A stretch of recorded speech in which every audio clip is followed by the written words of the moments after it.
Salut, c'est Alex. Dans cette vidéo, je voudrais te faire une petite introduction de la langue chinoise et te dire en gros tout ce qu'il faut savoir avant de te lancer dans l'apprentissage de cette langue. Donc comme son titre l'indique, c'est une vidéo qui va plaire particulièrement aux personnes qui sont encore dans cette phase de réflexion, c'est-à-dire qui se posent des questions comme par exemple est-ce que ça vaut le coup ou pas d'apprendre le chinois? Est-ce que c'est une langue qui est aussi difficile à apprendre qu'on le dit?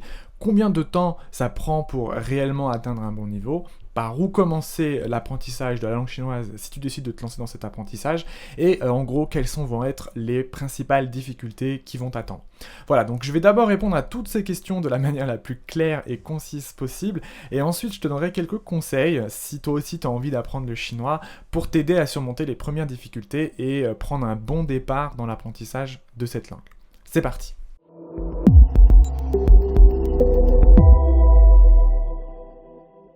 Alors, avant de répondre à la question est-ce que ça vaut le coup ou pas d'apprendre la langue chinoise, il faut d'abord commencer par définir ce qu'on entend par langue chinoise. Parce qu'en réalité, il n'existe pas une, mais plusieurs langues chinoises. Tu vois, pour te donner une idée, je t'ai mis sur cette carte les principales langues qui sont parlées en Chine. Comme tu peux le voir, il y en a un petit paquet. Et en fait, toutes ces différentes langues, c'est aussi ce qu'on appelle des dialectes. Donc, un dialecte, c'est un peu comme un patois en France. C'est-à-dire où tu as certaines régions qui vont parler une langue un peu différente des autres. Par exemple, en France, tu as la Corse, tu as la Bretagne, tu as plein de régions comme ça qui ont une sorte de dialecte. Et bien en Chine, c'est pareil, sauf que comme la Chine c'est super grand, et ben il y a aussi beaucoup plus de dialectes en Chine qu'en France. Bon, après, tu as quand même certains dialectes qui sortent du lot, comme par exemple, tu vois ici le cantonais en bas. Donc le cantonais, c'est le dialecte qui est parlé à Canton. Donc tu vois, quand quelqu'un par exemple te dit moi je parle pas chinois, je parle cantonais, et ben tu peux comprendre qu'en fait c'est une personne qui vient du canton. Voilà, donc t'as plein de petits dialectes comme ça qui sont parlés dans différentes régions de Chine, mais t'en as quand même un qui sort du lot, donc tu peux voir ici en marron le mandarin. Voilà, donc le mandarin c'est le dialecte principal parlé en Chine, ou aussi qu'on appelle la langue commune, c'est-à-dire la langue en fait qui va permettre à tout ce petit monde de communiquer ensemble sans devoir tout le temps changer de langue, changer de dialecte en quelque sorte. Tu vois, c'est un peu comme l'anglais en Europe, c'est une langue qui permet à tous les pays de communiquer ensemble, même si pour beaucoup de pays c'est pas forcément la langue maternelle, c'est pas grave, c'est la langue commune pour communiquer. Bah c'est ça le mandarin en Chine. Voilà, donc pour répondre à la question est-ce que ça vaut le coup ou pas d'apprendre la langue chinoise, eh ben moi je répondrai un grand oui, évidemment ça vaut le coup.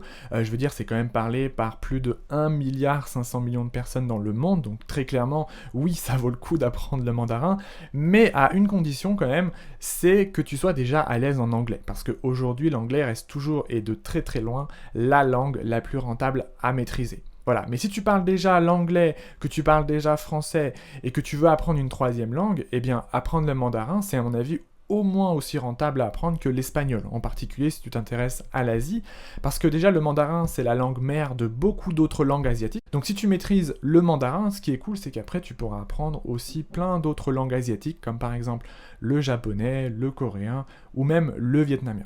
Voilà, mais aussi et surtout parce que le mandarin c'est pas juste une langue qui est parlée en Chine, même si on ne le sait pas forcément, c'est aussi parlé par exemple en Indonésie, notamment à Singapour, et même en Malaisie. Voilà, donc c'est une langue très utile à connaître si tu prévois d'aller vivre, travailler ou tout simplement si tu as un voyage prévu en Asie, parce que c'est la langue qui est majoritairement parlée là-bas. Voilà, ensuite on enchaîne avec une autre question que tu te poses sûrement à ce stade de ton apprentissage, c'est est-ce que c'est aussi difficile qu'on le dit d'apprendre la langue chinoise ou pas ? Donc ça c'est une question tout à fait légitime à se poser puisqu'on entend partout que la langue chinoise serait l'une des langues les plus difficiles à apprendre dans le monde. T'as peut-être d'ailleurs des amis qui ont essayé d'apprendre cette langue mais qui ont très très rapidement abandonné ou qui essaient de décourager avec des non mais vas-y laisse tomber, même en étudiant pendant des années ou en partant vivre dans un environnement entièrement chinois, c'est vraiment impossible pour un occidental d'apprendre cette langue. On a même carrément une expression en français, hein, c'est du chinois, voilà, pour dire à quel point on a des préjugés sur cette langue. La réponse à cette question, pour moi, c'est un gros non. En fait, non, le chinois n'est pas une langue difficile à apprendre, c'est juste une langue qui est différente. En fait, c'est même l'inverse, on le sait pas forcément, mais la langue chinoise est très très facile à apprendre quand on débute. Et c'est après que les difficultés apparaissent, c'est-à-dire que plus tu vas progresser, plus la difficulté va monter. Mais au début, c'est extrêmement facile, par exemple, de tenir des premières conversations, notamment parce que en chinois, il n'y a pas de conjugaison ni de déclinaison à apprendre par cœur. Tu vois, contrairement à des langues comme l'anglais, l'espagnol ou même le français, en chinois, les verbes ne se conjuguent pas. Donc il n'y a pas ce mur de difficulté au début à franchir, et il suffit de parler un petit peu comme Yoda, tu sais, dans Star Wars. Par exemple, si tu veux dire « je suis français », en chinois, il suffit de dire « moi, être français ». Voilà, tu vois, il n'y a pas de conjugaison, il n'y a pas de déclinaison, il n'y a même pas de genre à apprendre par cœur. Du coup, très très rapidement, tu vas pouvoir formuler tes premières phrases dès les premières semaines d'apprentissage. Ok, maintenant que je t'ai motivé et que t'es chaud, je voudrais te parler des 2 grosses difficultés qui t'attendent dans ton apprentissage au début. Avec la première à laquelle tu ne pourras pas échapper, ce sont les tonalités. Alors qu'est-ce que c'est une tonalité? Eh bien, une tonalité, ça va être la manière dont tu vas accentuer chaque mot en mandarin. Comme tu le sais peut-être, la langue chinoise, c'est ce qu'on appelle une langue tonale. Ça veut dire que le sens des mots va changer en fonction de la manière dont tu vas les accentuer. Donc c'est super important à bien comprendre comme concept, parce que si tu accentues mal tes mots, eh bien les natifs, ils auront du mal à te comprendre quand tu t'exprimeras à l'oral. Alors, je rentre pas plus dans les détails des tonalités pour l'instant parce que j'ai déjà créé beaucoup de contenu sur cette chaîne pour t'aider sur la prononciation des tonalités. Je t'en ai mis d'ailleurs quelques-unes pour t'aider dans la description de la vidéo. Ce que je veux que tu retiennes pour l'instant, c'est que la prononciation des tonalités, ça va être l'aspect numéro 1 sur lequel tu vas devoir te concentrer dès le début. Ça veut pas dire que c'est un truc que tu dois maîtriser dès le début. C'est pas ce que je veux dire. Ce que je veux dire, c'est que c'est un aspect sur lequel tu dois prendre conscience de son importance le plus vite possible. Parce qu'une fois que tu as compris comment ça marche, petit à petit, tu vas pouvoir t'entraîner dessus un petit peu tous les jours, jusqu'à ce que ça devienne naturel pour ton oreille. L'erreur à pas commettre, vraiment, que je te conseille de ne surtout pas faire, c'est de te dire « ouais, vas-y, c'est bon, les tonalités, je verrai ça plus tard » ou « ouais, c'est bon, vas-y, la maîtrise des tonalités, ça viendra tout seul, naturellement, avec la pratique, je m'en occupe pas pour l'instant. » Alors ça, grave erreur de faire ça. Non seulement les tonalités en chinois, c'est pas quelque chose qui est naturel pour nous, puisque dans les langues européennes, on n'a pas ce concept de ton. Donc, faut pas croire qu'un matin, tu vas te réveiller en te disant « ah, tiens, c'est bon, je maîtrise les tonalités en chinois. » Ce qui va se passer, surtout si tu portes pas d'attention là-dessus au début, c'est surtout que tu vas prendre de mauvaises habitudes. Et plus le temps va passer, en fait, plus ton accent en chinois va se détériorer. Et le pire, c'est que après, si tu veux rattraper ton erreur, c'est vraiment une grosse galère parce qu'il faut que tu réapprennes tous les mots de vocabulaire avec les bonnes tonalités. Donc c'est vraiment une grosse galère. Donc prends les bonnes habitudes dès le début. Plus tôt tu maîtriseras les tonalités en chinois, plus tôt ton accent sera bon et mieux les natifs te comprendront. Ok, ça c'était pour la première grosse difficulté qui t'attend dans ton apprentissage. Et il y a la deuxième difficulté, celle non plus que tu pourras pas y échapper, ça va être bien sûr l'apprentissage de l'écrit. Parce que comme tu le sais, pour communiquer à l'écrit, les Chinois ils n'utilisent pas d'alphabet, mais ils utilisent ce qu'on appelle des idéogrammes, qu'on appelle aussi parfois des sinogrammes ou des caractères chinois. Voilà, donc pour te résumer très simplement la chose, en fait, chaque mot de la langue chinoise possède aussi son propre idéogramme. Par exemple, le mot pour dire bonjour en idéogramme s'écrit comme ça. Donc ça c'est l'idéogramme, les 2 idéogrammes pour dire bonjour en mandarin. Donc bonjour en mandarin ça se dit ni hao, ni hao. Voilà, donc en fait tu vois à chaque idéogramme est associé une prononciation différente. Donc c'est ça en fait la principale difficulté dans l'apprentissage de l'écrit en chinois, ça va surtout être de te souvenir comment faire pour prononcer chaque idéogramme. Parce que le problème c'est que c'est pas un alphabet phonétique, c'est-à-dire que on peut pas savoir à l'avance comment prononcer chaque idéogramme. Tu vois, il n'y a pas de lien entre la graphie d'un sinogramme et sa prononciation. C'est pas comme en anglais où même si tu connais pas un mot à l'écrit, eh ben ça t'empêche pas de pouvoir le prononcer, tu vois. Eh bien en chinois, ça c'est pas possible de faire ça. Et le seul moyen de savoir comment faire pour prononcer les idéogrammes, eh bien c'est d'apprendre leur prononciation avant. Alors, rassure-toi, dans la pratique, il existe plein d'astuces et d'outils pour t'aider, notamment un outil très pratique qu'on appelle le pinyin. Donc le pinyin, c'est quoi? Eh bien, c'est tout simplement la transcription phonétique des idéogrammes chinois en alphabet latin. Voilà, ça permet à toi, moi, ou même aux enfants chinois qui apprennent à lire, eh bien, de savoir comment prononcer les idéogrammes chinois, mais à l'oral. C'est aussi le système d'écriture que je te conseille d'apprendre en premier si tu débutes, puisque c'est celui qui est utilisé dans quasiment toutes les ressources pour apprendre la langue chinoise. Pareil, je rentre pas plus dans les détails dans cette vidéo, je t'ai mis plein de ressources pour t'aider dans la description. Par contre, attention, comme pour les tons, comme pour les tonalités tout à l'heure, il y a une grosse erreur qu'il faut éviter à tout prix de faire à ton niveau, c'est celle de te dire Ah bah c'est bon alors, pour communiquer à l'écrit, je vais plutôt apprendre les pinyin plutôt que les sinogrammes, ça me paraît quand même beaucoup plus facile. Alors ça aussi c'est une grosse erreur parce que comme je te disais juste avant, le pinyin c'est juste un outil pour t'aider à te souvenir comment prononcer les idéogrammes. Mais c'est pas un substitut en fait. D'ailleurs si tu vas en Chine, tu verras, il y a pas de pinyin en Chine. Que ce soit dans les livres ou même dans les panneaux d'information, sur la rue, n'importe où, tout est écrit en idéogramme et jamais en pinyin. Donc toi si tu zappes l'apprentissage des idéogrammes, eh bien non seulement tu pourras rien comprendre à l'écrit, mais en plus ça va être très difficile de progresser parce que c'est dans les idéogrammes que se trouve tout le sens des mots en chinois, c'est pas dans les pinyin. Le pinyin c'est juste la transcription phonétique des idéogrammes, mais c'est pas l'écrit, c'est pas comme ça que les Chinois écrivent. Les Chinois ils écrivent vraiment avec des idéogrammes.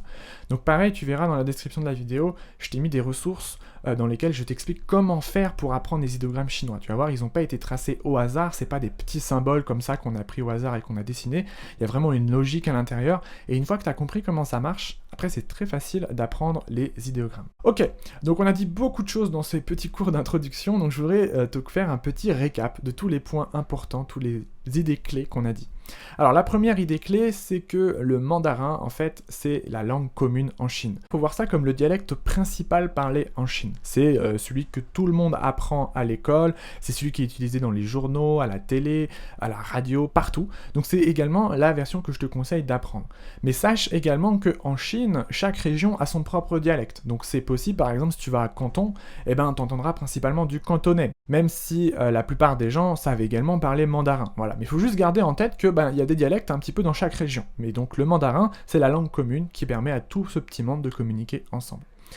Ensuite, deuxième point important, c'est que le mandarin, c'est une langue qui est très facile à apprendre au début, et c'est après que ça devient difficile. Donc, si toi tu débutes à l'heure actuelle, tu vas être très surpris de la vitesse à laquelle tu vas pouvoir progresser, notamment dans la formulation des phrases, puisque comme je te disais, en chinois, il n'y a pas de conjugaison, il n'y a pas de déclinaison, il n'y a pas de genre, il faut parler un petit peu comme Yoda dans Star Wars, et tout de suite, tu vas pouvoir formuler tes premières phrases. Tu vas voir que mine de rien, ça c'est un gros plus, notamment quand on débute, parce que tout de suite, être capable de pouvoir formuler ses premières phrases dès les premières semaines d'apprentissage, c'est un gros boost au niveau de la motivation. Tu vois, si on compare avec l'allemand, l'anglais ou même l'espagnol, au début, il faut se taper la conjugaison des verbes, il faut se taper les déclinaisons, tout ça c'est super chiant, et dis-toi qu'en chinois, il n'y a pas tout ça. Néanmoins, ça veut pas dire qu'en chinois, il n'y a pas de difficultés, ça veut juste dire que les difficultés sont différentes. Donc les deux difficultés principales dont on a parlé dans cette vidéo, la première c'est la prononciation des tonalités sur lesquelles tu vas devoir te plonger dès le premier jour de ton apprentissage. Tu vas voir, c'est pas extrêmement compliqué à comprendre, en réalité c'est assez simple. Par contre, c'est dans la pratique, ça prend vraiment du temps à maîtriser, donc c'est quelque chose qu'il faut pratiquer un petit peu tous les jours. D'où l'importance de prendre conscience de son importance dès les premiers jours de ton apprentissage, histoire que tu te retrouves pas avec un accent absolument dégueulasse dans quelques mois, quand tu réaliseras que, en fait, oui, les tonalités c'était important. Voilà, et deuxième difficulté, c'est bien sûr les sinogrammes, ou ce qu'on appelle aussi idéogrammes ou caractères chinois. Donc les sinogrammes, pareil, c'est le deuxième aspect sur lequel tu vas devoir te concentrer, puisque c'est quelque chose qui n'existe pas en Europe dans les langues européennes. Sache que les sinogrammes, au début ça paraît compliqué parce qu'on n'arrive pas très bien à comprendre la logique entre tous ces petits symboles, mais très rapidement, une fois qu'on a compris comment ça marche, après c'est très facile. Pareil, l'erreur à ne pas faire, c'est de zapper leur apprentissage et de se dire « Ah c'est bon, je vais juste apprendre le pinyin ». Donc pinyin, que je te rappelle, est juste un outil pour savoir comment prononcer les sinogrammes à l'oral, mais en aucun cas c'est un substitut, ça veut dire que tu peux pas juste apprendre les pinyin. Alors au début, je sais que beaucoup de gens le font quand même, en se disant « on verra plus tard les sinogrammes », mais en fait, très rapidement, tu vas voir que la langue chinoise est assez pauvre à l'oral, phonétiquement elle est assez pauvre, c'est-à-dire que c'est toujours les mêmes sons qui reviennent, et le problème c'est que si tu n'apprends pas les sinogrammes, au bout d'un moment tu te retrouves avec 5 mots qui se prononcent exactement de la même façon, et tu n'as aucun moyen de les différencier autrement que par les sinogrammes. D'où l'importance de les apprendre le plus rapidement possible. Voilà, donc ça c'est pareil, c'est un aspect qui au début prend un peu de temps, donc il faut se plonger calmement dedans, mais avec les bonnes méthodes, c'est tout à fait faisable de les maîtriser rapidement. Voilà, donc justement, parlons-en un petit peu des méthodes, je t'en avais pas encore parlé, puisque ça va être un élément clé si tu veux vraiment réussir à atteindre un bon niveau de chinois. Alors sur cette chaîne, et même sur mon site internet en général, tu trouveras surtout des méthodes pour apprendre le mandarin en autodidacte, c'est-à-dire par toi-même en totale autonomie. C'est comme ça que personnellement, moi, j'ai appris la langue chinoise, donc c'est là-dessus que je me suis spécialisé. Ça ne veut pas dire que tu ne peux pas coupler mes méthodes avec d'autres méthodes, comme par exemple des cours de langue en petits groupes. Au contraire, même, je t'encourage à tester plusieurs méthodes différentes, histoire que tu vois quelle méthode est plus adaptée pour toi. Pour te donner une idée, mes étudiants arrivent à atteindre le niveau HSK4 en moins d'un an en travaillant régulièrement. Donc le niveau HSK4, ça correspond à peu près au niveau intermédiaire, c'est-à-dire un niveau qui te permet de converser sur à peu près tous les sujets que tu veux en chinois et surtout, le plus important, d'être autonome lors d'un voyage en Chine par exemple. Voilà, donc si à l'heure actuelle tu es un débutant et que tu veux tester l'apprentissage pour voir si cette langue est faite pour toi ou pas, ce que je te conseille de faire, c'est de commencer par quelques-uns de mes cours gratuits. Tu verras dans la description de la vidéo, je t'ai mis un petit condensé de tous les meilleurs cours, les meilleurs contenus que j'ai pu créer au cours de ces 2 dernières années. Donc je te conseille de commencer par là, parce que ça te permettra déjà de te familiariser un petit peu avec ma pédagogie, et aussi de voir si apprendre le chinois en autodidacte, c'est un truc qui te plaît ou pas. Puis, quand tu seras convaincu, ou si tu veux te faire accompagner pour passer au niveau supérieur ou pour accélérer tes progrès, tu verras, j'ai également tout un programme de formation en ligne dans lequel je vais t'accompagner du niveau vraiment totalement débutant jusqu'au niveau courant, c'est-à-dire le niveau où là vraiment tu vas être capable de communiquer dans un mandarin super clean à l'oral comme à l'écrit, et également le niveau où tu seras capable de comprendre des conversations entre natifs, donc les conversations que ce soit dans des films, dans des séries chinoises ou même avec des amis dans la vie réelle, que ce soit des collègues, ta belle famille, etc. Et ben tu seras capable de comprendre des conversations entièrement en mandarin. Donc pareil, je t'ai mis un lien dans la description de la vidéo pour recevoir une petite présentation de mon programme. Tu verras dans la présentation, on rentrera également en détail dans les 2 grosses difficultés que je t'ai présentées dans cette vidéo, c'est-à-dire la prononciation des tonalités ainsi que l'apprentissage des sinogrammes chinois. Je te donnerai mes méthodes pour réussir à, par exemple, prononcer les tonalités parfaitement ainsi que comment faire pour apprendre les sinogrammes chinois. Tu vas voir, c'est très facile à faire, en particulier en autodidacte. Il suffit de bien comprendre les éléments fondamentaux qui composent les sinogrammes, et après ça devient un petit peu comme un jeu, une addiction même je dirais.